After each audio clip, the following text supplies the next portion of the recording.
existe uma diferença do tempo que passa e o tempo que transforma. Em um momento que simplesmente a velocidade tomou conta e não se aprofunda em mais nada, naquele momento onde se tem muita informação, mas não se transforma isso em conhecimento, nasce o conceito do kairos econômico. A ideia é justamente a gente passar esse tempo conversando de uma maneira muito mais profunda sobre um tema específico. Sou Alexandre Bertoncello. É, Felipe, ou Prado, Prado, seja muito bem-vindo. obrigado. Se quiser se apresentar. Eu sou Felipe Prado, mas na internet eu me apresento como treinador Prado, sou um profissional de educação física, já trabalhei em outras áreas, mas atualmente eu sou dedicado a essa área de treinamento. Perfeito. Vamos lá, Prado. Então, para o pessoal começar a entender um pouquinho esse conceito, a gente tentar aprofundar um pouquinho mais. ah, Disciplina é uma virtude, é um hábito, é, a pessoa nasce disciplinada, não nasce. O seu conceito, como é que é isso? Do meu ponto de vista, a disciplina é totalmente treinável, né? Você pode treinar assim como a gente treina o corpo. Então eu treino uma pessoa para ficar mais forte, mais rápida, mais leve. Eu treino a disciplina também. Então a gente constrói ali algumas metodologias, alguns padrões de comportamento no nosso dia a dia para poder aumentar essa disciplina. Então pensando em treinamento, quando eu quero chegar num resultado, eu preciso adquirir uma disciplina de todo santo dia para academia ou estabelecer ali uma quantidade mínima de dias. Então eu treino isso. Eu sempre falo para a pessoa, estabeleça 2 dias e aí a sua disciplina vai começar a ser para 2 dias. Quando você entender e ver a importância do que está acontecendo na sua rotina, na sua vida, você aumenta para 3, 4, 5 e assim você vai construindo a disciplina. Porque muitas pessoas na minha área, alunos, por exemplo, querem estabelecer 6 vezes na semana de uma hora para outra. O cara já chega com o pé na porta Quero achando que 6, quero 7 todo dia, quero muito resultado, só que ele é muito intenso e pouco longevo. Eu prefiro que ele seja mais longevo com essa intensidade moderada, que eu digo 2, 3 vezes na semana, mas o ano todo, do que um mês, 7 vezes na semana e abandonar. Então eu digo que a disciplina a gente se constrói, é uma habilidade treinável, assim. Você tem que mentalizar e treinar e aperfeiçoar isso dia a dia. e isso acontece com uma certa facilidade, porque, sei lá, né, é lógico que é uma situação diferente, mas quando eu olho meus filhos, a disciplina ali é complicado, você tem que todo dia estar fazendo e relembrando os conceitos. Você deve ter vários tipos de alunos, aqueles mais ou menos disciplinados, mas tem uma chavinha onde você fala assim, ganhei esse aluno, eu sei que agora ele vai. Como é que é isso? Vai muito do porquê, a gente chama de porquê, né? Do porquê a pessoa começou. Então, pegando o exemplo dos seus filhos, por que que ele tem que estudar? Se ele não entender ou se a gente não passar claramente O para as porquê crianças o da. porquê dele aperfeiçoar o conhecimento dele, estudar, ou se comportar, ou ir para a escola, ir para o futebol, eles vão fazer porque você está mandando e não porque eles entenderam o motivo, né? Então na minha área é a mesma coisa. Quando eles entendem o porquê eles me procuraram e o porquê tá claro, eu não preciso fazer nada. Então eu tenho alunos de consultoria que eu não falo com eles nunca. Eu falo com eles a cada 6 semanas. Passo a prescrição para eles, tiro dúvidas, eles fazem 6 semanas corretamente, eu tenho um acompanhamento no aplicativo, e daqui 6 semanas eles retornam para reavaliação. Perfeito. E tem alunos que eu preciso estar toda semana ali. Tudo bem? Como é que foi a rotina essa semana? Eu sei que não foi.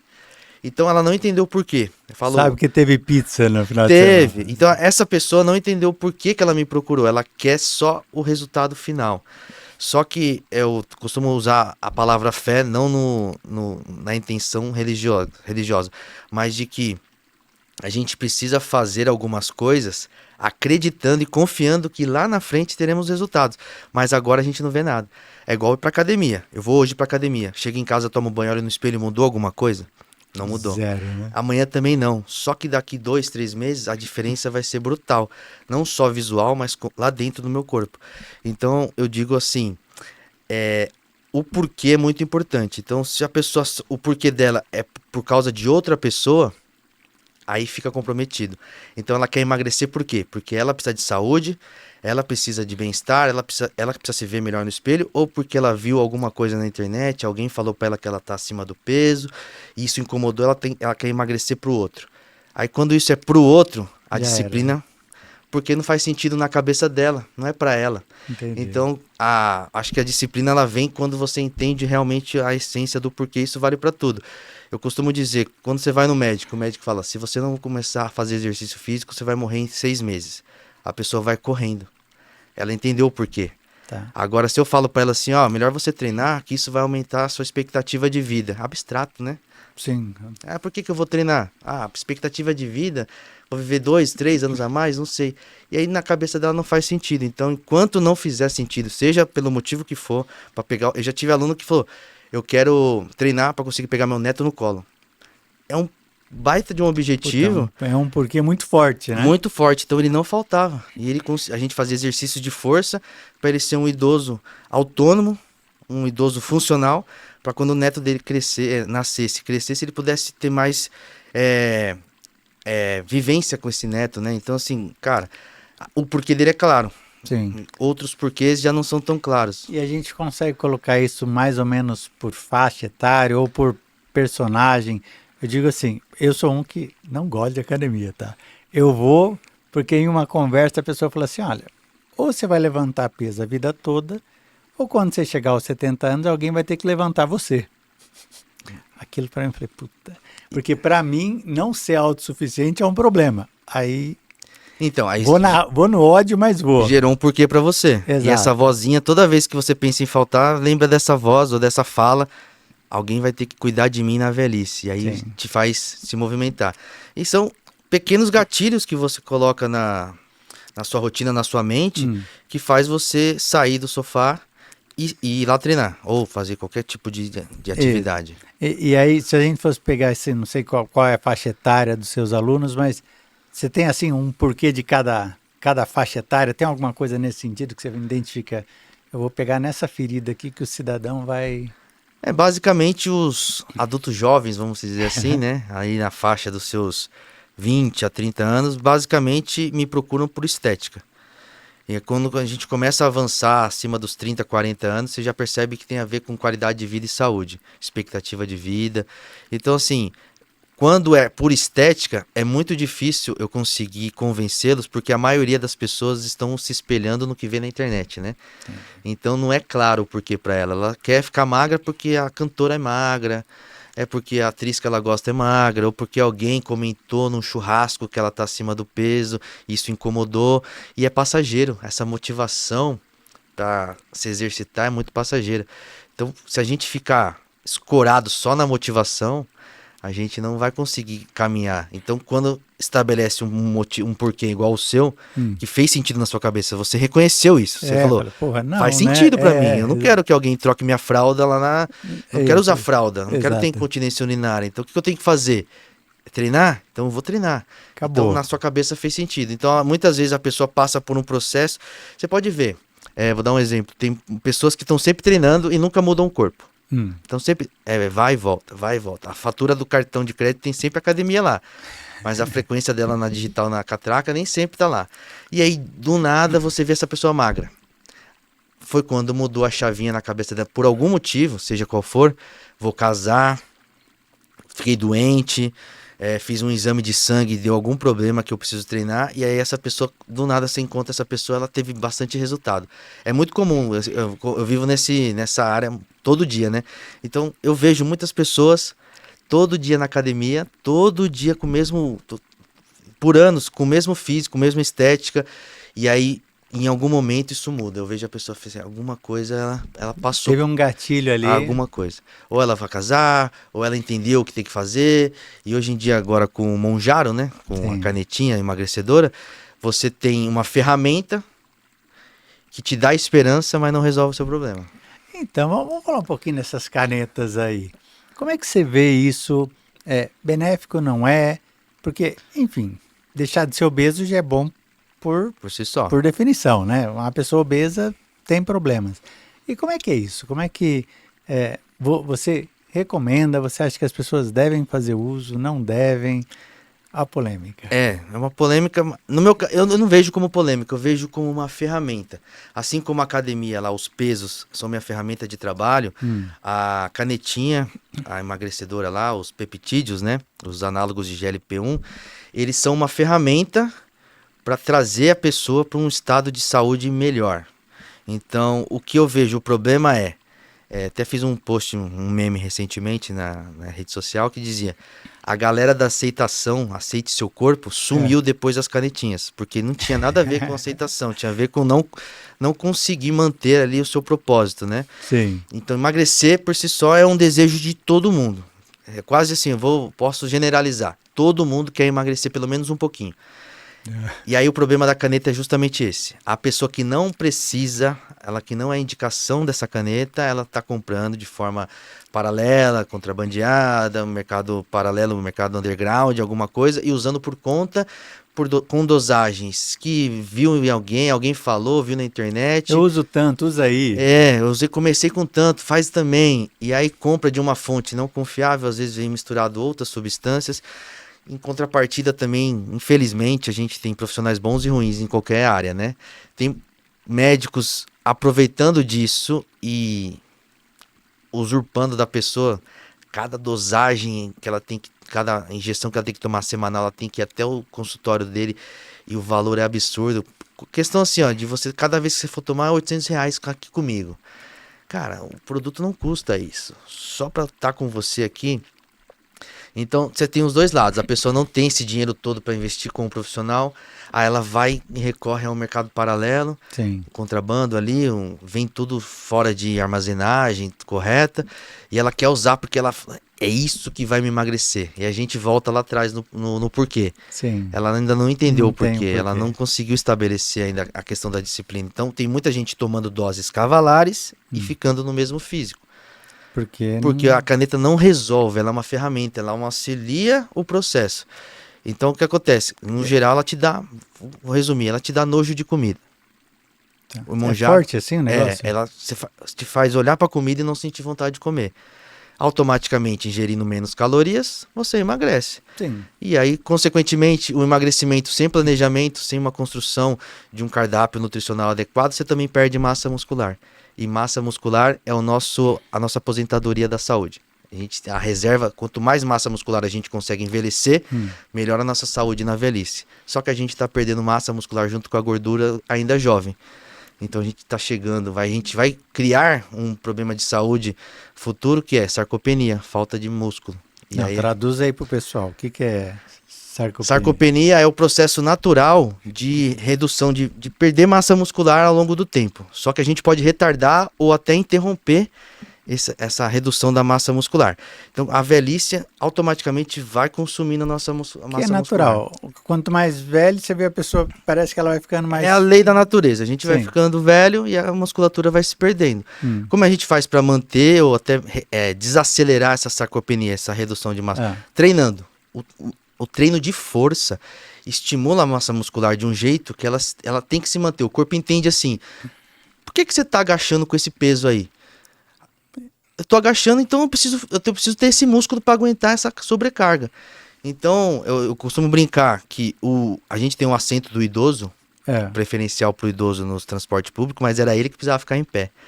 Porque aquele pouquinho de em pé que ele fica tentando se equilibrar, ele melhora vários componentes, tanto de força, Sim. contração muscular. Quando a gente contrai o músculo, a gente faz uma tração no osso e capta melhor o cálcio.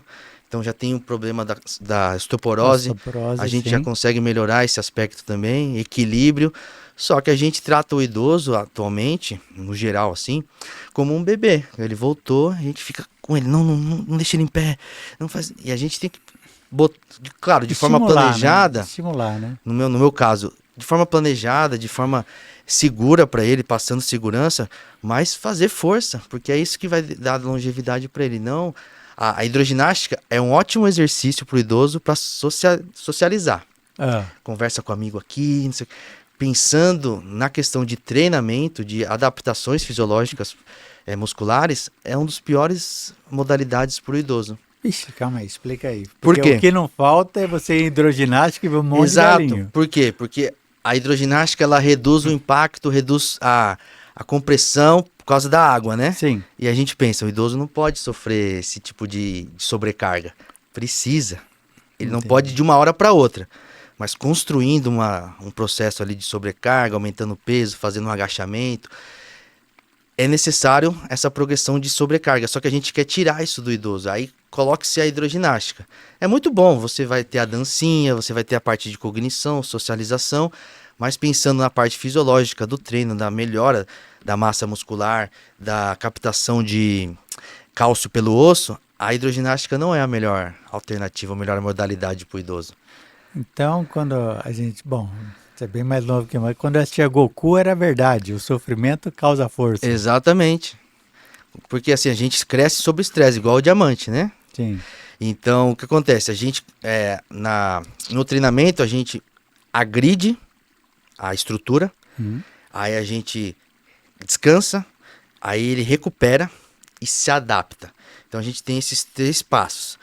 Faz o estímulo, recuperação. Então, quando você vai na academia e sai todo dolorido, tá tudo certo. É tudo certo, é o Desde estímulo. que o exercício tenha Isso, sido você feito. fez aquela dorzinha muscular, aquele cansaço, é esperado que você saia daquele jeito. Se você entrou e saiu do mesmo jeito, Tá errado. fez pouco, vamos melhorar isso. É melhor do que ficar em casa, mas dá para melhorar. Então estimula, aí recupera, então aquela dorzinha muscular que você sente é uma inflamação no músculo. São microlesões nas fibras musculares que precisam ser reparadas. E aí durante o descanso você vai reparar essas fibras. E aí o corpo fala, ele sofreu uma carga muito grande que rompeu as minhas fibras, eu preciso me adaptar a esse estímulo e ficar mais forte, resumidamente de forma didática. Então eu estimulo, recupero e adapto. Estimulo, recupero. Por isso que eu tenho sempre que aumentar a carga. O professor fala, aumenta a carga. Não é por nada, é porque você já se adaptou àquela carga inicial. Entendi. Então eu preciso de 1 quilinho, meio quilo a mais, 2 quilos, para você novamente ter um estímulo suficiente para descansar e adaptar. E aí assim a gente vai progredindo. Mas aí todo mundo que vai na academia fazer musculação necessariamente tem que ficar toda vez mais forte? Você como professor, como é que é isso? Porque uma coisa é o jovem, ele está indo lá pela estética, ele fala, pô, projeto verão, tem que começar agora para conseguir fazer. Sei lá, vou lá com 50 e poucos anos, qual que é o meu propósito ali dentro da academia? Ou deveria ser? Deveria ser sempre progredir. E aí dentro do treinamento, a gente, pensando agora só especificamente em musculação, tá? Que é um ambiente controlado e é uma das modalidades mais realizadas atualmente. Dentro da musculação, eu tenho sempre que progredir. Vou progredir o quê? A gente pensa sempre na carga, né? Então, vou colocar mais carga, mais carga. E existe um limite de carga. Imagina, por exemplo, um agachamento você vai fazer com 1000 quilos. Você tem um limite físico, né? E aí, o que a gente começa a fazer? O treino, eu costumo, até uma frase que a gente fala, quanto mais treinado você é, menos treinável você fica. Então, você pega um iniciante, a curva de evolução dele em 1 ano é muito maior do que um cara que treina há 10 anos.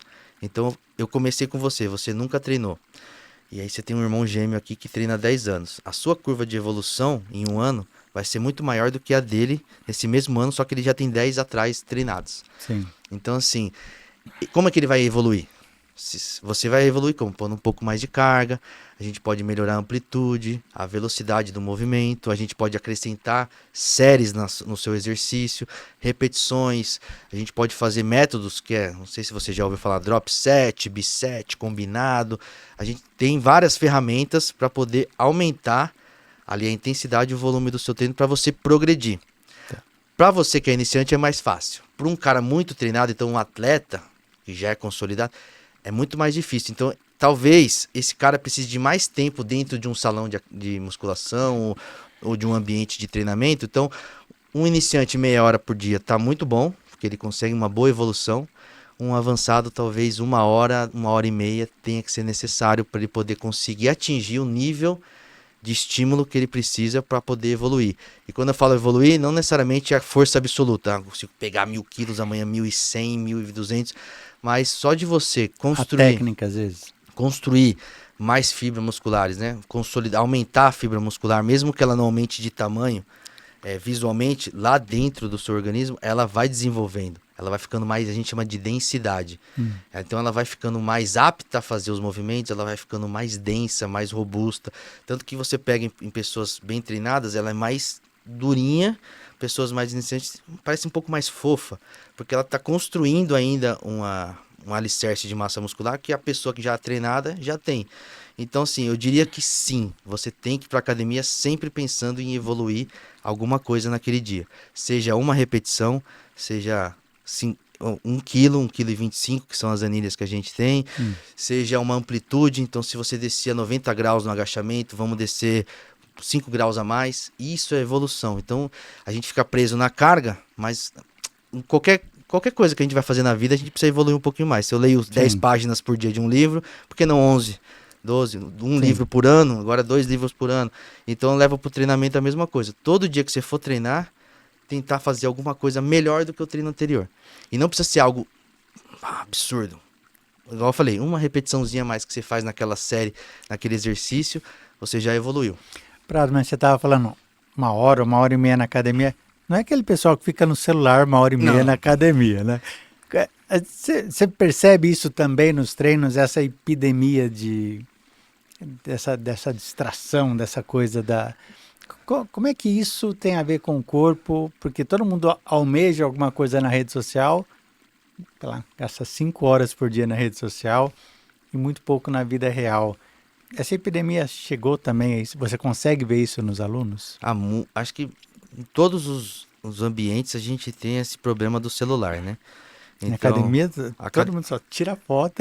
Muita gente quer parecer que treinou, então vai lá, faz um treino mais ou menos. Tem pessoas que ficam sentadas na máquina, mexendo em rede social. Sim, hoje em dia a tecnologia veio para... Na verdade, a tecnologia veio para ajudar e hoje em dia ela está mais atrapalhando do que porque ela te tira o foco, né? Então, no meio do treino, você abre o seu Instagram para rolar o feed, não faz muito sentido. Se você está com o seu celular para anotar o exercício, a carga que você fez, para anotar a repetição que você fez, é um aliado. Você não precisa de um caderninho, de uma caneta, que até então era importante no passado a gente anotar na canetinha e que poucos faziam já. E aí hoje em dia você tem um bloco de notas ali, um aplicativo que você anota a carga, porque no treino seguinte, no dia seguinte, você tem a referência do anterior. Sim. Só que a gente... É uma forma utópica, né? Porque a gente sabe que a pessoa está sentada na máquina ali, ela não está utilizando o aplicativo, não está vendo o vídeo de como executa, que seria uma baita ferramenta. Uma outra também. ferramenta, né? Tipo, como é que executa esse exercício aqui? O professor não está aqui, a gente tem muito esse problema, né? O professor que fica aqui, ele é displicente, ele só fica ajudando a bonitona, fica falando de futebol com um amigo dele. Então, o celular serviria para isso, mas na prática o que eu vejo é, muita gente fica muito tempo além do que precisa na academia, justamente porque se perde ali no feed de um Instagram, por exemplo, no meio de uma série. Então, o descanso era para ser 1 minuto, 2, acaba virando 5, aí olha pro relógio e fala, eu preciso ir embora, porque acabou meu tempo aqui na academia. Fez o treino pela metade, fez mal feito.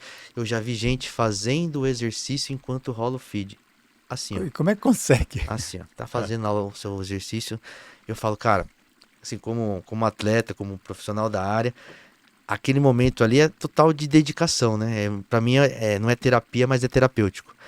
E assim, aí quando você assiste uma cena dessa, você fica assim, cara, mas qual que é o objetivo de vir então? Sim. Por que não fica ali na pracinha, sentado no banquinho ali, no shopping, rolando feed em casa?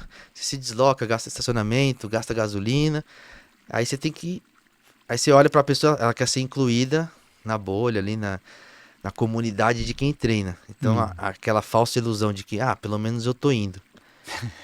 Eu tô batendo ponto aqui, né? Só que tem aquele negócio. É melhor ir pra academia e fazer nada do que não ir. Existe um limite nisso ainda, né? Então, igual eu falei umas falas anteriores, o cara que faz um treino mais ou menos é melhor do que não fazer. Agora, o cara que vai pra ficar no celular, não fazer nenhum tipo de treino, ficar só ocupando espaço ali, pra ter a sensação de que bateu o ponto, aí já não vale a pena, fica em casa. Sei lá. Então, quer dizer, partindo desse princípio, a motivação é uma mentira, essa coisa do... Não, vamos... Como é que você faz para motivar essa pessoa, ou não é possível fazer, ou é na porrada? Como é que a gente faz o cidadão largar o celular e e colocar ele em primeiro lugar? No meu caso, quando eu dou aula de personal presencial, eu tomo o celular do aluno e ponho no meu bolso. Falei, ó, se vibrar, eu te entrego e você olha se a notificação é importante. Hum, Mas eu não tenho controle sobre todas as pessoas, né, da academia. Então, assim, sim. as pessoas têm o livre-arbítrio de ir, gastar a mensalidade, estacionamento, gasolina e não fazer nada. O problema é que ela atrapalha as pessoas que querem fazer, ocupando o lugar. E essa questão da motivação, não dá pra gente sobreviver de motivação, porque nem todo dia a gente vai estar motivado. Então, eu como atleta, eu posso falar, tem dias que eu não quero ir. Tem dias que eu tô destruído, mentalmente, às vezes fisicamente, às vezes eu tô com alguma coisa na cabeça que não me dá vontade de ir.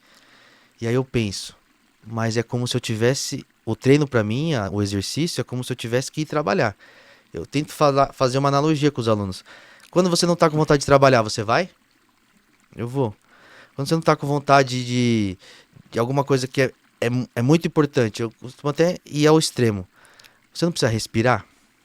Por que você não olha para o exercício como a respiração, que é essencial para sua vida?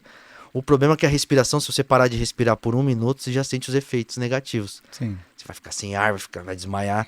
A musculação, o exercício físico, a atividade física, se você ficar 1 dia, 2, 3, 4, 5, 1 ano, 2, você não vai ver malefícios, né? Você não vai ver as consequências, você só vai ver lá na frente, que mais uma vez a gente volta para fé. Então a gente não tá botando fé que lá na frente vai dar ruim. Mas a motivação você não vai ter todo dia. Então, se você ficar dependendo da motivação para sair, para ir treinar, para ler um livro, para estudar para o vestibular, você não vai ter. Então, se eu quero passar no vestibular, no concurso público, o meu porquê é esse. Faz sentido para mim ou porque meu pai mandou? Se é porque meu pai mandou, ele quer ver eu como médico lá no vestibular, a chance de eu não estudar Não chegar lá é altíssima. Agora, eu quero ser um médico. Quando você vê a pessoa falando assim, você vê que ela faz de tudo. Ela tá lá estudando no ônibus, ela estuda no metrô, no trem, no escuro. Já viu aquelas crianças que estudam na luz do poste e tal? Sim. O porquê dela é muito claro. Então o dela pode estar motivado ou não, ela vai estudar. Não vai ter jeito. Então, conta um pouquinho da sua rotina, né? Porque é o que você falou, nem sempre estou motivado a ir lá fazer. Como é que é isso? Se alguém fosse olhar para o Prado e falar assim, puta, queria ser igual ele. Conta um pouquinho dos perrengues, das coisas boas, ruins. Como é que é isso?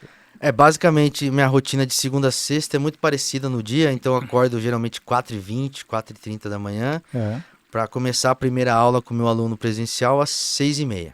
Tá. Então, depende da época que eu tô de preparação, se eu tô em preparação ou não, aí minha alimentação é de um jeito. Então, tem épocas que eu tenho que acordar até mais cedo para preparar meu alimento de manhã. Então, às vezes, sei lá, um omelete de 6 ovos e 5 pães, e aí você tem que fazer o café, então isso demanda tempo também. Então você tem que acordar mais cedo para preparar, ter tempo de comer todo aquele montante de comida para sair de casa.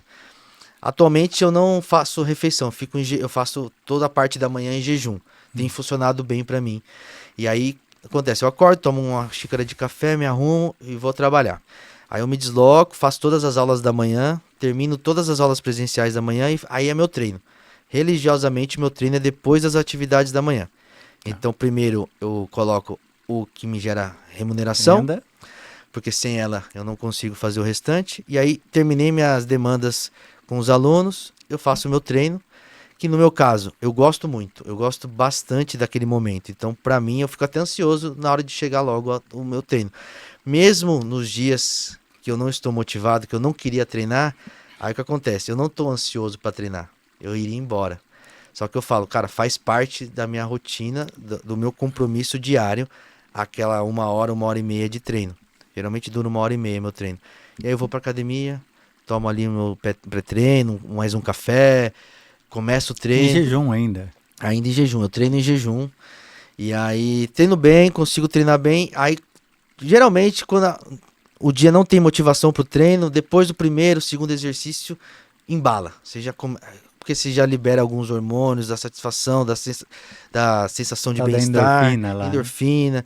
E aí você se autodesafia ali também, você já começa, já vim aqui, vou fazer. Então eu costumo dizer, o treino que você não queria fazer geralmente é o melhor que você faz, porque você fica com aquele negócio na cabeça. Eu não queria, e eu vim, eu não vou vir à toa. Agora eu vou vir para arrebentar. Vou fazer. Aqui. Então muitos alunos relatam isso para mim.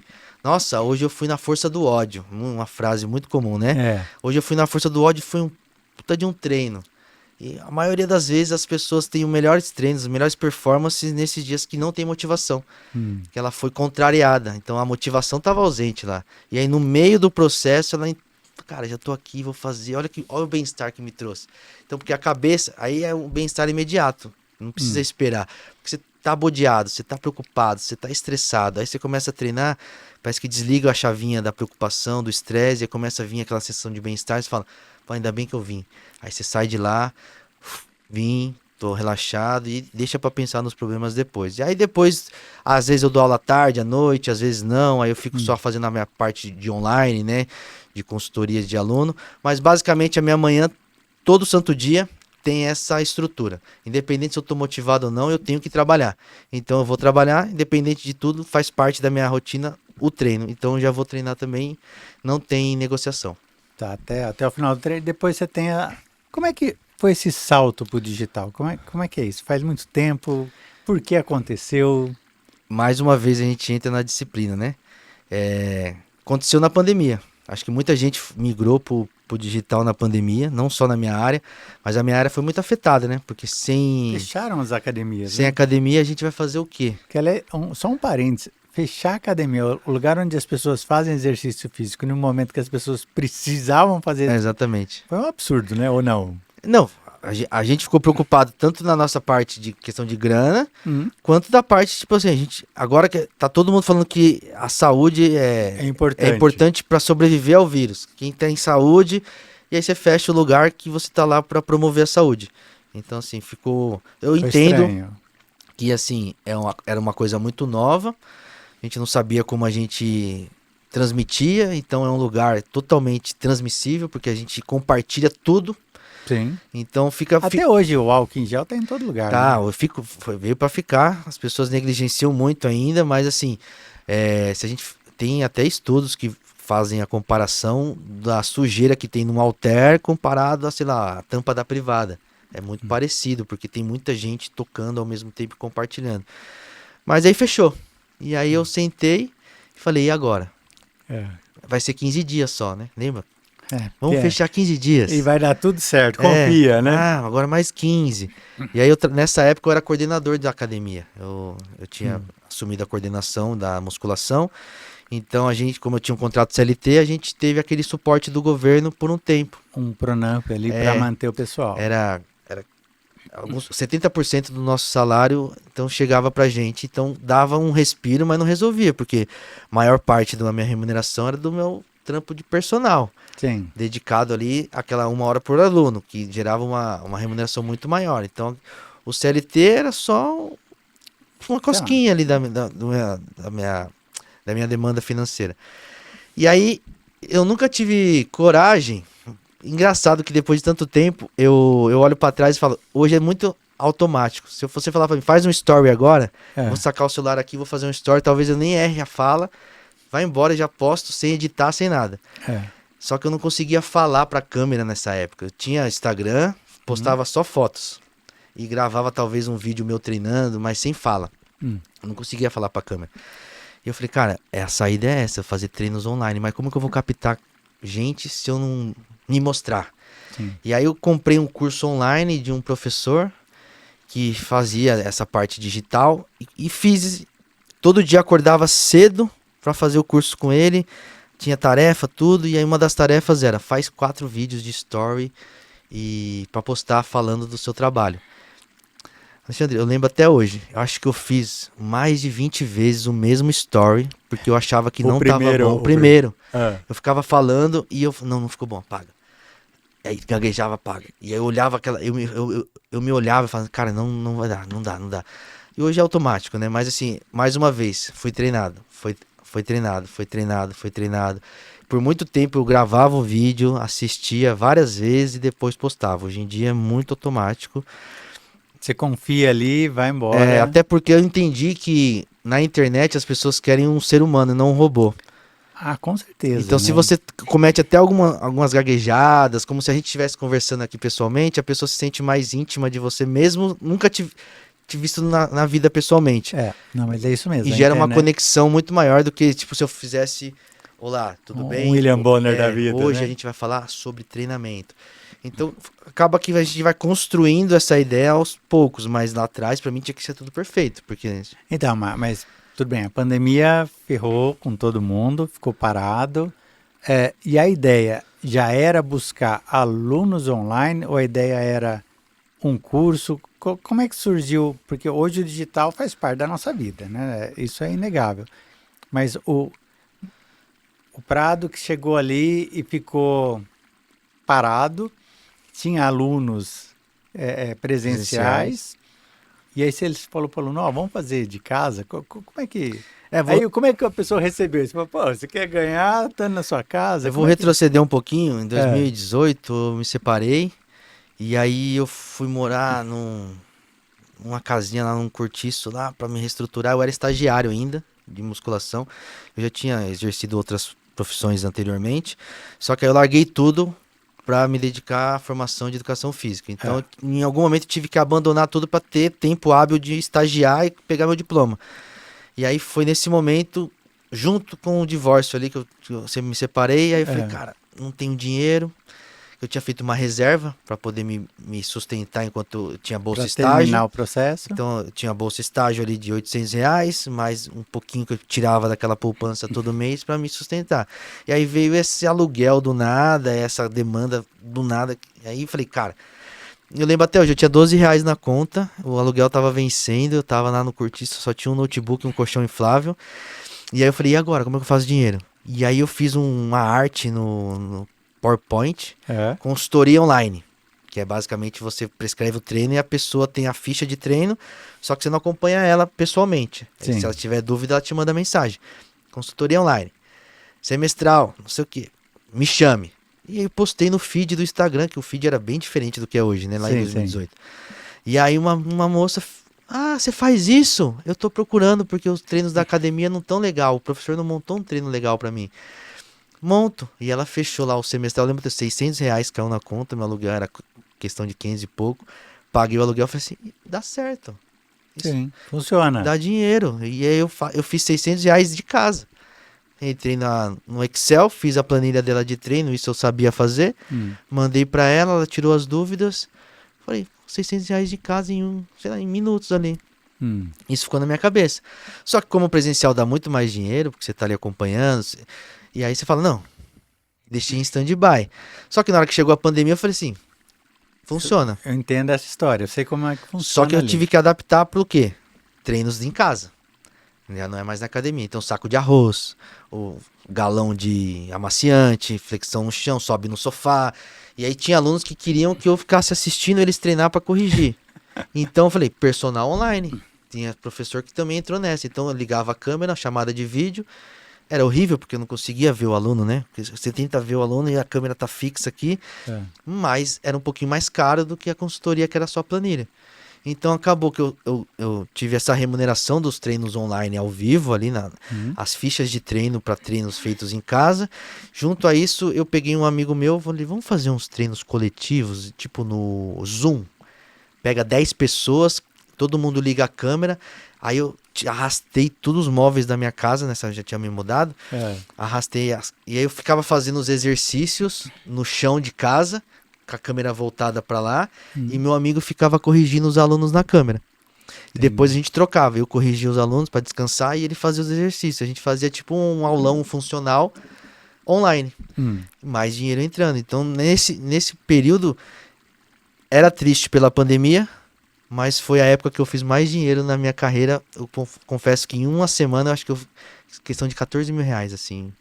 Falei, cara, em uma semana, sentado em casa, todo mundo trancado, troquei geladeira em casa, que não tinha, que eu tinha trazido do divórcio, tudo. Falei, cara, isso dá muito dinheiro. E o presencial, ele tem um teto, né? Você tem agenda. Você tem a sua limitação, que é o seu tempo. Eu fisicamente. E você é 1 a 1, no máximo você vai atender 5, 6, 12, 10. É o que dá para você atender. Online eu tenho aluno no Japão, então eles me mandam mensagem, eu sento e respondo todos ali. E aí teve épocas que eu tirava mais até no online do que no presencial. Isso pandemia ainda. E aí, depois pandemia ali, 21, 22, foi a época que eu mais fiz dinheiro no online. E aí a galera começou a entender a importância do exercício físico, então foi um boom. Todo mundo quer treinar, quero treinar. Então foi uma época que eu fiz bastante dinheiro. Olha que legal. Inclusive eu vi seus vídeos sobre investimento, essas coisas. Eu falei, cara, eu entendo pouco, deveria entender mais, estudar mais. Mas o pouco que eu peguei ali, que eu comecei a investir um pouquinho antes de fechar a pandemia, incrivelmente. Eu comecei a investir em janeiro de 2020. Eu fiz uns aportes, inclusive me arrependo muito, que foi na Via Varejo. E aí... Aí doeu, Via Varejo doeu. E aí eu lembro até hoje, falei, não acredito que logo eu errei essa. Mas enfim, comecei ali, fiz até uma boa carteira, uma boa segurança. Eu não tinha reserva de emergência, não tinha nada. E pós-pandemia eu tinha uma boa casa, bons eletrodomésticos, uma reserva de emergência e dinheiro investido. Ou seja, a pandemia veio para mudar a minha cabeça de como um profissional de educação física pode se comportar. Porque a gente tem muito aquela questão... só passa treino. Isso, o cara fica só rodando na academia. Eu falei, não, eu ganho dinheiro. Tem muito cara que ganha dinheiro no presencial, Alexandre, 40 mil por mês. Só que ele fica limitado nisso. Eu falei, não, quero ir mais. Quero ter várias fontes de renda, né? Para poder... Sim. Igual a pandemia fechou a fonte de renda presencial, mas o online... Abriu um oceano ali. Então, quando tá ruim no presencial, os alunos pararam, ficou frio, o online tá me dando dinheiro. O online deu uma caída por causa de alguma coisa, ficou caro, não sei o quê, mas o presencial tá ali. Aí, consultoria, treinos coletivos, aí palestra, alguma coisa do tipo. Então, parceria, porque aí também trabalhando com internet, você trabalha a sua imagem. Sim. E aí eu acho que é totalmente um desperdício você ter uma boa imagem na internet e você não se conectar com marcas que possam fazer você crescer junto. Então, para mim só faz sentido marcas que se conectam comigo. Eu não faço merchan ou publicidade para qualquer coisa. Sim, tipo, bet não dá para fazer. Né? Tipo, tem muitas pessoas que fazem só para ter a remuneração. Só que assim, eu construí uma rede de pessoas que confiam muito em mim na internet. Sim. Então, quando eu falo, eles botam muita fé. E eu não vou jogar isso fora por causa de uma publicidade, seja de 5, 10, 15, 20 mil, que isso vai passageiro. É aquela história, né? Nunca coloque preço porque alguém paga, né? Exato. Se o seu valor tiver preço, aí algum momento alguém paga, você levou o que você tinha de melhor ali, né? Que é a credibilidade com o seu público, que foi custoso. Eu cresci no Instagram de forma orgânica, eu nunca fiz nenhum tipo de... eu já fiz algumas impulsionamentos, né? Sim. Só que nada muito caro. Eu ficava sempre muito receoso de colocar muita grana. Então, eu colocava um pouquinho para experimentar uma campanhazinha que eu ia fazendo ali, mas nunca foi algo que eu investi muito dinheiro. E eu saí do zero, porque eu perdi meu Instagram um pouquinho depois da pandemia. Putz. O Instagram derrubou minha conta, que eu tinha 3 mil seguidores. Eu comecei do zero, só que aí eu já tinha essa questão que eu falei, eu comecei a falar, comecei a trabalhar nisso, então já comecei do zero, mas já comecei com a cabeça de quem... empreendedor. Isso. E aí, em 1 ano e meio, 2, assim, eu bati 100 mil seguidores. Legal. Um vídeo estourou, viralizou, o outro também, fala da panturrilha, não sei o que. E um dia eu acordei, eu atualizei assim, tinha 5 mil seguidores a mais. E toda hora que eu atualizava, vinha mais seguidores. E aí eu bati 100 mil. Aí tive alguns problemas conjugais aí no meio do caminho que fez eu parar de dar atenção para rede social. A rede social você não pode parar. Não, você... É como uma plantinha ali, você tem que regar todo dia. Igual o treino, você não pode parar. Como o treino, exatamente. Então, é regrado, todo dia. Tenho 316 semanas consecutivas postando todo dia. O Instagram me mandou o resumo. 316 semanas essa semana. Então, posto todo dia. Mas eu tive aí um período displicente, que aí meus seguidores acabam se perdendo. Então... migrou para 80. E a própria plataforma começa a te entregar menos, né? Se você não aparece... E aí não tô fazendo conteúdo, ela fala, por que eu vou? Então perdi alguns seguidores, mas ainda tenho ali a rede social. E hoje eu trabalhando bem mais agora, investindo mais, me dedicando mais à plataforma. Voltei a crescer, mas é aquilo. Se não regar, se não fizer, se não treinar, se não for longevo, né? Se não for... frequente, nada vai dar certo. Então a rede social, o treino, o músculo. Então eu aprendi de forma instintiva mesmo na rede social. Eu fiz esses cursos, tudo, mas eu nunca tive um mentor que me acompanhou. Eu sempre fiz aqueles cursos que você assiste a aula, faz as tarefas, bota em prática e vê se dá certo ou não. Sim, sim. Sabe, esses cursos Hotmart e tal. Exato, exato. E aí, o que dava certo pro meu nicho, eu seguia, o que não dava certo, eu deixava em stand-by. Eu sou formado em publicidade e propaganda também. Que legal. Então, Como é que é? a minha questão acadêmica e profissional é uma loucura, né? É. Eu comecei no Senai com 14, Hum, mecânico. Aí fiz mecatrônica, tecnólogo em mecatrônica. E aí trabalhei em montadora, trabalhei na Scania, fiz 7 anos de caminhão. é. Aí no meio da Scania, no meio do período na Scania, eu me formei em publicidade. E no final desse período na Scania, eu comecei educação física. Foi quando eu falei, cara, eu não tô com mais vontade de vir trabalhar. Eu preciso fazer alguma coisa. É. Eu queria arrumar um jeito de faltar. Falei, não é normal isso. Não, aí tá errado, né? Não é viver isso. Sim. Eu tô sobrevivendo. Ah, ganha bem, tem PLR, não sei o quê. Mas hoje em dia, com a educação física que é mal vista, né? Sim. Por muita gente, meu ex-chefe falou, você não tá dando tiro no pé não, se tornando um professor de educação física? E eu ganho muito mais do que eu ganhava lá. Sim. Só que eu falei, cara, não tá dando. Eu preciso inventar ir no médico, tomar uma injeção pra poder ter um atestado pra faltar. Falei, isso não é legal. Não faz sentido. Aí eu falei, o que eu posso fazer? Fiquei pensando durante uns meses e falei, vou estudar educação física. Eu já li artigo em casa, porque eu gostava de treinar, e aí migrei. Mas aí eu sou formado em mecatrônica, publicidade, propaganda e educação física. Então assim, eu me formei mesmo, assim, eu não abandonei no meio, eu tenho os diplomas. Entendi. E aí a publicidade me dá uma bagagem bacana para trabalhar com a internet. Para trabalhar com né? a internet. Então marketing, questão de audiovisual. E a gente estava falando um pouquinho antes de entrar aqui dessa história dos períodos para apresentação, competição. Explica um pouquinho para o pessoal como é que funciona isso, como é que é esse mercado, porque uma coisa é aquilo hoje que te dá o suporte financeiro, que te dá ali, mas tem alguma paixão aí, porque você vai competir de graça, mas É de vai graça. competir... Como é que o atleta se prepara e como é que ele chega ali no final? E por que ele faz de graça, né? Porque como é que é isso? Digo até que não é de graça. A gente paga pra estar lá em cima do palco do fisiculturismo, né? Então existe uma discussão, a gente até falou lá fora, né? Uma discussão se é esporte ou se não. É um concurso de beleza. O esporte eu diria que é a musculação, é o meio para você construir o físico, mas depois que você construiu o físico no dia do campeonato, é um concurso de beleza. Tá. Porque é uma avaliação subjetiva de pessoas olhando quem é mais musculoso, mais definido, mais simétrico e tal. E é um hobby mesmo, totalmente um hobby. Eu sempre gostei muito de fisiculturismo, foi o que fez eu me aproximar da educação física. Lá atrás, em 2011, 12, 13, eu comecei a treinar com mais seriedade. Até então, em 2010, eu lembro claramente, eu ia pra academia, que era dentro do campus da faculdade, saía e comia cachorro-quente com Coca-Cola na frente antes da aula. Eu não tinha noção de nutrição nenhuma, pra mim tava tudo bem.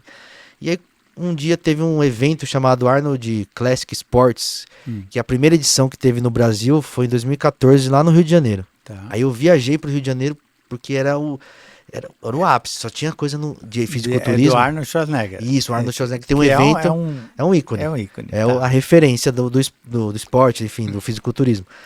Só tinha lá fora, então você só via por revista. Na época eu tava começando o YouTube, essas coisas assim, você via por vídeo. Pra mim era uma distância muito grande a questão de viagem internacional naquela época. Eu não tinha essa noção de que eu tinha capacidade de viajar. Então quando falou assim, vai ter um Arnold Classic no Brasil, eu falei, preciso ir. Comprei a passagem de avião pro Rio de Janeiro, a hospedagem. E fui, era o epicentro da musculação. Marca de suplemento, atletas estavam lá nas marcas, tirando foto, tudo. E aí eu dividi um táxi com uma nutricionista e eu reclamei pra ela. Eu era bem magrinho, eu fui gordo na adolescência, emagreci, questão fiquei com 75, 78 quilos, usava calça 36, Tá. hoje eu uso 44. Aí eu falei pra ela, não cresço. Ela me explicou um monte de coisa. Eu falei, cara, que interessante. Ela me explicou, não, porque você tem que ter a proteína, mas o treino é importante. Mas me fala o que você come. Você come menos que uma mulher que quer emagrecer. Seu metabolismo masculino é muito mais potente. Você precisa comer mais. Aí eu fechei uma consultoria com ela lá.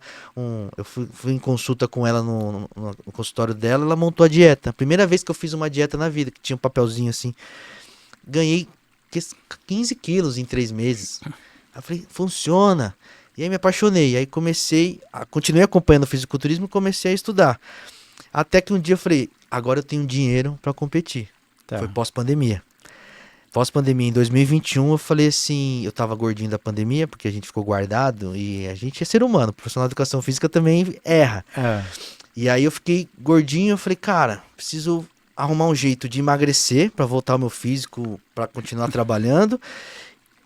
E eu vou unir o útil ao agradável. Agora eu posso competir se eu competisse. Aí eu decidi, agendei uma competição, contratei um coach especializado em fisiculturista e ele me passava o treino, dieta e a gente começou a fazer o trabalho. Eu competi final de 2021 em Piracicaba. Fiquei em 4º lugar na primeira competição já. E eu falei, cara, é legal isso. Só que aí você tem a inscrição, paga em dólar. Naquela época era $70 a categoria. Eu fui em 3. Então você já tem 210 pau ali. Você bota aí em dólar, né? Aí você multiplica por 5, 6. Aí a pintura do corpo, que a gente tem que fazer aquela pintura para realçar os músculos com a luz do palco, já é mais R$350. Que todo mundo faz.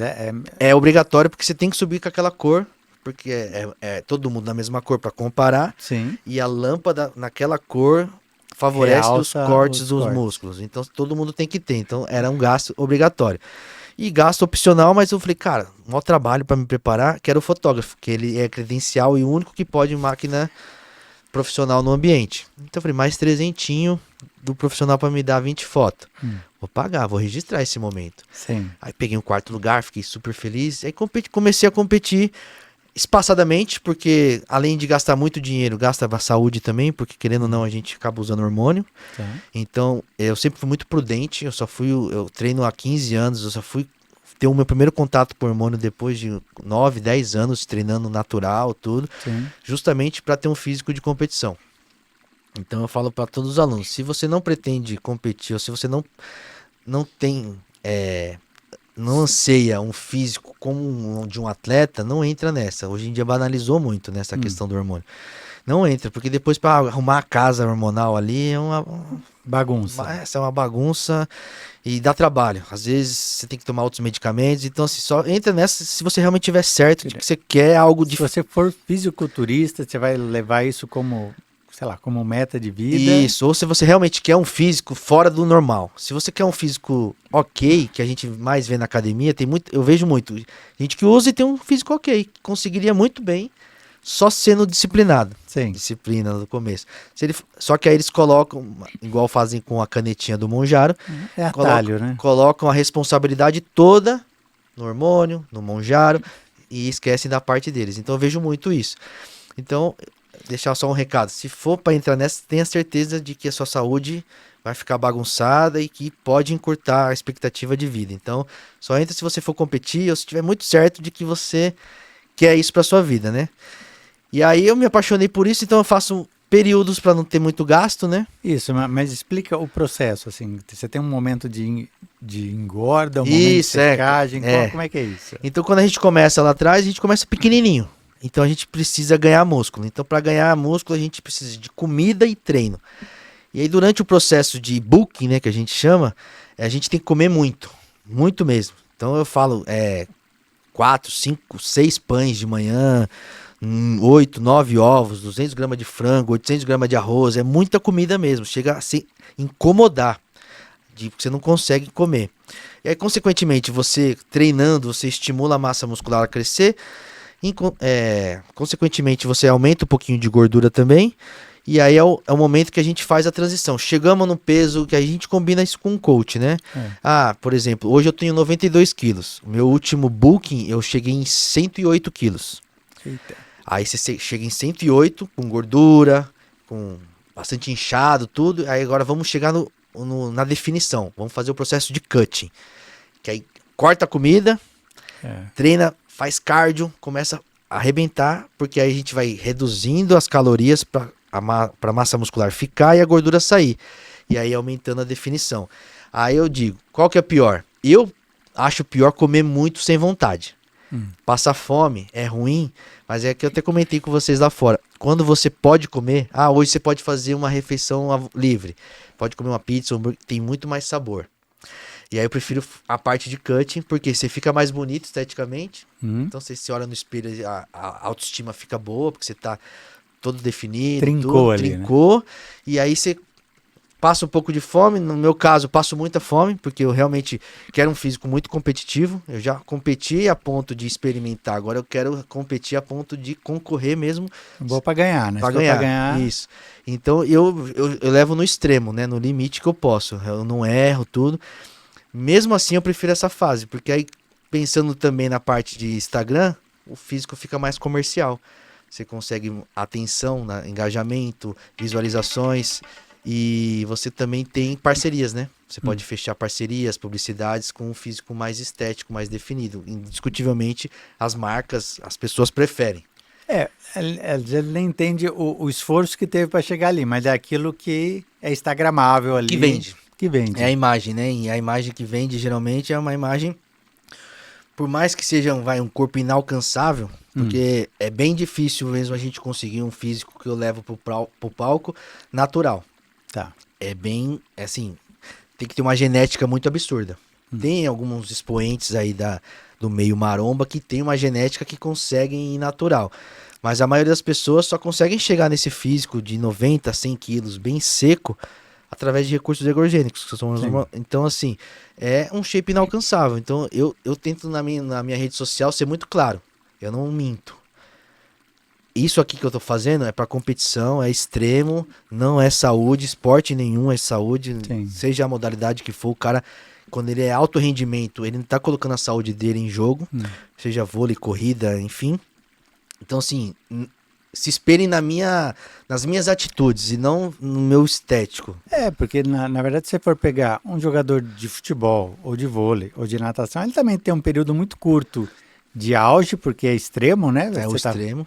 E aí depois ele vai pensar em vida, tipo, pós-esporte, né? E eu acho que também não é muito diferente do Não, a fisiculturista. gente, por exemplo, eu tenho na minha cabeça que eu não vou seguir esse alto rendimento, até porque como é um hobby, eu não ganho dinheiro diretamente com isso, pra mim não faz sentido eu encurtar minha vida, eu prejudicar minha saúde a ponto só pra manter um esporte. Então assim, tem mais aí uns 2 aninhos aí de vida no esporte, Tá. depois mantém um físico estético, possivelmente bem menor, não beirando 100 quilos, mas beirando ali os 85, estético, Tá. comercial, fazendo meu trabalho com a expertise que eu adquiri todos esses anos treinando, fazendo tudo certinho e entregando para as pessoas, porque eu sei as estratégias que funcionam para quem tá com hormônio ou não. Entendi. Então, a única diferença vai ser a magnitude. Se você fizer o que eu faço, você vai ter os mesmos resultados que eu, só que com magnitudes diferentes. Sim. Então você não vai ser um cara de 100, 110 quilos seco, você vai ser um cara de 80 quilos seco, com músculo bem definido, tudo esteticamente organizadinho. Então fazendo o que eu faço, eu falo para todos os alunos, faz o que eu faço, só que natural, você vai ter um ótimo físico, acima da média, tipo assim, a gente já é acima da média só de ir pra academia. Sim. A população mundial já não frequenta. Sim. E se você fizer tudo certinho, você vai ter assim, acima da média de quem treina. Então você já vai ser um É expoente ali. outra, é a nata do processo Isso. ali. Então assim, Aí, pensando nisso, hoje o Prado entendeu o processo, é um empresário. Como é que você lida com o seu dinheiro? Como é que você pensa daqui a 10 anos, daqui a 20 anos? então, é o que a gente comentou. Eu tenho que aprender a investir melhor e mais assiduamente, né? Aquela disciplina que eu tenho no treino, Que você tem no treino, você tem que ter eu no... tenho que ter nos aportes. Até vou compartilhar algo que recentemente eu saí do aluguel e fui para casa própria. Sim, Porque o que eu tinha investido não me gerava proventos suficientes para eu pagar o meu aluguel. sim. E aí o aluguel estava muito caro, eu falei, se eu financiar um apartamento, eu vou pagar metade do que eu pago de aluguel, para mim é mais vantajoso. E você está formando capital, né? Isso. Aí eu falei assim, cara, eu pago 4 mil de aluguel, eu vou pagar 2 mil de financiamento, já caiu pela metade, vai sobrar 2 mil para eu fazer alguma coisa que é aportar. Nesse Perfeito. primeiro momento eu tinha que fazer toda a parte de moradia, né, para poder ficar habitável, mas assim que passar essa fase, eu tenho esse fôlego Para pensar... para continuar aportando, para que lá na frente, aí sim o dinheiro trabalhe por mim, os proventos sejam Que legal. um retorno. Então assim, eu comecei com esse pensamento lá mesmo, um pouquinho antes da pandemia que eu mencionei, Sim. fiz um bom capital, tenho ali, fiz algumas cagadas ali, né, que é normal, Sim, faz parte do processo faz de aprendizagem, né? E só que aí ficou um bom dinheiro e eu falei, cara, funciona. É só ter a mesma disciplina que eu tenho em treinar, em fazer dieta e fazer os aportes mensais e não ter a displicência de pegar o dinheiro e ficar gastando. Então até uma preocupação minha. A competição me desvirtua dos investimentos, porque se ela estiver atrapalhando o meu propósito, esse dinheiro eu não quero gastar. Então eu já começo a pensar muito bem se vale a pena eu continuar investindo em competições, se isso for comprometer os meus aportes de investimento. Então assim, E hoje, entre as pessoas que competem, que estão lá, que vocês devem se conhecer bastante, todos têm essa sua visão empreendedora ou tem gente que faz por fazer? Como é que é esse mundo do fisiculturismo em termos de empreendedorismo? cara, os players grandes, né? Eu vejo que eles fazem muito isso. Eles conseguem, porque eles têm uma remuneração de marca, eles têm um retorno de grandes redes sociais, então tem um Sim. retorno de visualizações de YouTube, geram muito dinheiro. E eu percebo pelas falas ali, pelos os depoimentos que eles estão fazendo dinheiro para fazer dinheiro e o dinheiro está fazendo mais dinheiro por eles. Legal, Eu legal. percebo esses players maiores, né? Aí o que eu vejo quando eu desço a escadinha da questão da visibilidade do meio do fisiculturismo, Hum, que as pessoas comprometem o orçamento para competir. entendi. Então tem gente que vende carro para Caramba. poder comprar recurso, pagar recurso para competir. Já não é minha linha. Eu não vou comprometer o meu bem-estar, os meus investimentos para competir. Não faz parte. Eu sei que não tem retorno financeiro direto. Eu tenho retorno financeiro indireto, mas não compensa eu comprometer. Mas eu vejo que muita gente faz essa burrada de pegar um dinheiro. Eu vejo gente. Comprometiu o valor do aluguel pra comprar, pra inscrição, pra comprar tipo de hormônio, pra não sei o que. E eu falo, cara, Cara, você é maluco, cara? Eu sei que é um sonho você viver igual um player grande. Um player grande, ele ah, acaba estimulando a pessoa. Dá pra viver, porque ele recebe 20 mil de marca, ele recebe não sei o que de merchan, ele recebe muita grana. E aí o cara vislumbra isso, só que assim, é igual o Neymar, né? Um expoente. quantos meninos foram para sair o É, Neymar, né? exatamente. Então, assim, no meio maromba é a mesma coisa. Quantos pra ter um Arnold? Sim. Que vive disso até hoje, assim, o maior nome. Quantos Jordan? Então, assim, eu falo, cara, a vida real não é essa. Você pode sonhar, mas sonha com o pé no chão um pouquinho. Um pé no chão e um pé sonhando, porque a conta uma hora vai chegar e você precisa sobreviver. Para a gente tentar então fechar essa história, longevidade do fisiculturista no Brasil e do profissional que é o personal. Faz um paralelo entre essas duas coisas, já que você consegue viver essas duas coisas. Eu digo que longevidade do fisiculturismo é um pouco antagônico, né? Porque é uma modalidade que reduz a sua expectativa de vida, indiscutivelmente. Quer dizer, é regra. É regra. A gente acha que. A gente tenta se iludir que não, quem tá dentro. Mas pé no chão, assim, sendo bem coerente, bem racional. Quem é do fisiculturismo e não quer se enganar, sabe que a longevidade no esporte, ela não é antagônico, essas duas palavras, Tá. fisiculturismo e longevidade. Tanto que os atletas competem até os 35, 40 anos e param, e aí os caras que param com saúde conseguem viver bem 60, 70, 80 anos. Acho que o Arnold tá com 80. E acho que 80, alguma coisa. É. Então, assim, parou no auge e aí recalculou a rota ali, questão de saúde, e teve a longevidade. Que pode ser a mesma coisa, alguém que foi sedentário até os 40 e Perfeito. mudou ali. Mudou, um cara que foi fumante, parou de fumar. Então, mas se você quer ser fisiculturista até os 70, Zero. desculpa, acho que realmente é só se você for uma curva genética de aguentar colateral absurda. Tanto que a gente não vê fisiculturista que compete da idade jovem tem terceira idade, tem competições de terceira idade. Pessoas com Sério? 50, 60 É. competindo. Mas você vê que são pessoas que treinaram a vida inteira, têm uma vida fitness e aí decidiram competir depois de velho, depois já de maduro. Então, eles são totalmente É raro diferentes. ali, né? Agora, eu acho que sim, um profissional de educação física, ele tem que pensar na longevidade dele e não tem como a gente pensar na longevidade do profissional de educação física sem pensar no online. Porque eu não quero acordar 4:30 da manhã com 50 anos para dar aula. Isso eu tenho, isso eu sempre falo para todo mundo da minha família, minha namorada. Até os 40, tudo bem eu acordar 4h30. Até já reduzi. Antigamente eu dava 11 a 10 aulas por dia. Eu começava às 6 e terminava às 22, 23. Hoje eu só dou aula na parte da manhã. E a meta é o online, meus investimentos me proporcionarem que eu fique cada vez mais fora presencial. Legal. Então eu tenho longevidade na profissão, mas de uma forma diferente, mais remota, que é o famoso home office. Então eu Sim. consigo cuidar de várias pessoas, promover saúde para as pessoas, só que sentado no meu computador, mandando áudio, mandando vídeo, sem precisar me deslocar de manhã cedo, transporte público, trânsito, mas mantendo ainda o que eu amo, que é a profissão, né? Que é a Legal. educação física. Legal. Bom, para a gente fechar essa história então, Prado, se quiser deixar um recado pessoal, suas redes sociais, fica à vontade. Eu estou na rede social em todas, né? TikTok, Instagram e YouTube. O YouTube tá engatinhando ainda, mas a gente tem um plano de começar bastante conteúdo lá. @Treinador Prado. Em todas as redes sociais, Treinador Prado, tudo junto.